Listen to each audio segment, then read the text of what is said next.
Hello and good morning. We are talking about a really interesting the insights and wisdom of Omuugn, and today we're talking about communication. So please help me welcome Omuugn. How are you today? Well, good morning. I'm actually wonderful. We're kind of cold in this area of the country, but beautiful day. Speaking about adaptability, as a parent of 19 children, you had the amazing opportunity to adapt and change as your children grew up and became older. And I know that as a father, you were very adaptable to each of the different age groups of your children. Can you share with us a little bit about some of the stuff that you went through or the things that you learned when you would try and approach with a child and maybe the child had grown up and was different or older or changed, and now you had to adapt your communication with them in order to still be able to communicate? There are levels within a family. For example, you have the older generation who are the parents, maybe even the grandparents are interacting with the family. Then you have teenagers, and teenagers are going through a strange world where they're changing physically and mentally as they're becoming more and more aware of themselves and their own belief system and how that differs from their parents' belief system. Every one of those divisions has a very particular set of ways that you communicate most effectively. For example, with teenagers, again, you want to actively listen to them.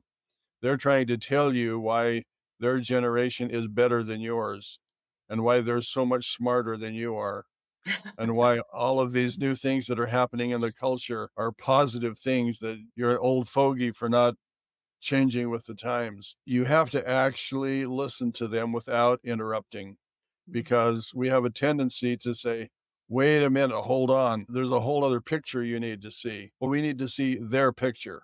We need to understand what they're thinking, why they're responding to things the way they are. You need to really understand how they're processing information and what kind of questions they're asking and how they're using their intelligence to resolve things. One of the things that I regret as I look back raising my 19 children is that I didn't write these books on the characteristics and traits before I had any children. I wish that I could have communicated with them the importance of looking at all of these things specifically based on wisdom literature and scripture that has come down through the ages, instead of basing our decisions on those foundational principles and those universal laws. We have a tendency to fly by the seat of our pants and tell our teenagers what we think about things, and they look at us as old fogies instead of saying, well, there's a source of information here that could really be helpful for both of us. This is how we really communicate. If your children are arguing, your teenagers are arguing with each other, or if your little kids are fighting with each other, stop and sit them down and say, now let's go through some principles. I want to teach you how to communicate. If you're talking to a child, it's good to get down on their level where Mhm. you're eye to eye and express your feelings. When you write on my wall with this crayon, it hurts my feelings. I like you to draw pictures for me. And if you draw them on a piece of paper, we can hang them on the wall. You can teach them how to communicate and how to relate and show them what the processes are for coming to agreements with people without conflict. With teenagers, they want to be accepted, they want to be respected, they want to have their opinions matter. And you need to treat them more like an adult than you would a little child. I remember one time I was about to be punished and I knew it was going to be a big punishment. And you sat me down, looked me in the eye, and you said, "You're a really smart little girl. And I'm sure you have a really good explanation for what happened today. Can you share with me what it is?" I was like, "Oh no, I don't have a very good answer." But you said, "What do you think is a fair punishment for this behavior?" And instead of you deciding, you gave me the opportunity to punish myself based on my own understanding and my own filter of what I had done.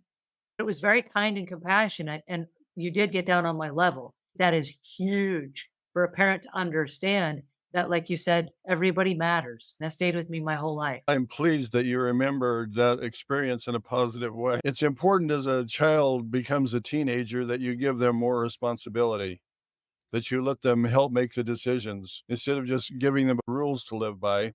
Sit down with them and say, we need to organize our home and our activities.